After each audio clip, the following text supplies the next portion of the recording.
My grandfather caught a strange fish from a small river in the jungles of Laos. The fish was very peculiar, huge eyes, sharp teeth, and a body the size of a small child.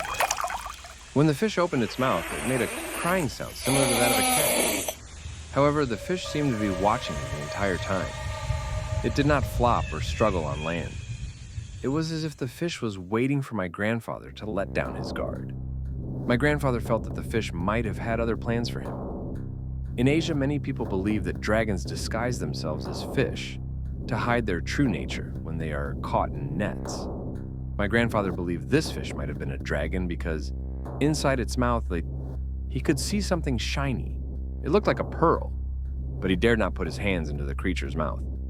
The creature had 2 sets of sharp teeth and 2 giant eyeballs that seemed to follow his every movement.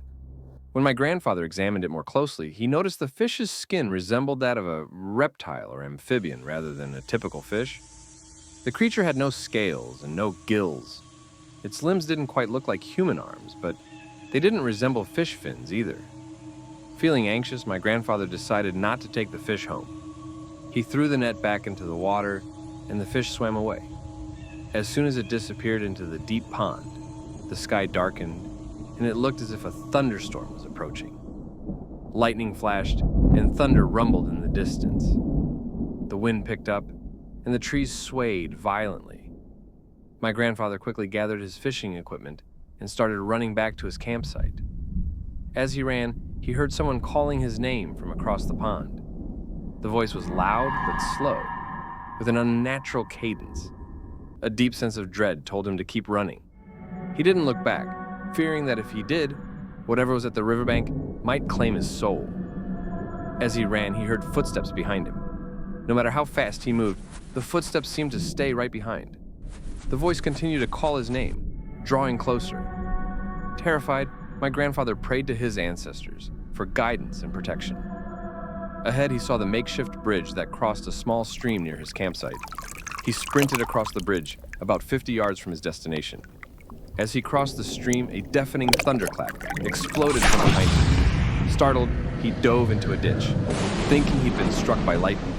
From his hiding spot, he heard something large thrashing through the trees and underbrush. The air filled with the stench of burning flesh, so foul it made him vomit. The smell was overpowering, leaving him dizzy and short of breath. During this chaos, he heard a voice calling for help. The voice shifted between the tones of a woman, a man, a child, and a growling creature.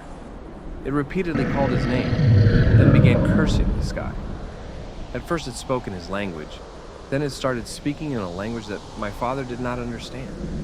The clouds grew darker, and another bolt of lightning struck. The impact shook the ground beneath him and left him temporarily deafened. His fell back on his knee and couldn't see anything. He saw the world around him become blurry and dark. He said it reminded him of the war, like a grenade detonating nearby. The ground continued to tremble as the creature behind him struggled. My grandfather was paralyzed with fear, unable to speak or move. Minutes passed, and he began to feel better. When he looked up, the storm clouds were dissipating and the sky was clearing. He climbed out of the ditch and cautiously looked back. On the ground lay a long, snake-like body. It was charred and still smoking from the lightning strike. Despite its snake-like form, the creature had arms and hind legs. Its head resembled that of a cow, but its features were distorted by the burns. Its tongue hung from the corner of its mouth, causing the plants around it to be scorched, as if someone poured acid to that area. Within minutes, the sun was shining again, and there wasn't a cloud in sight. My grandfather hurried home, abandoning his campsite.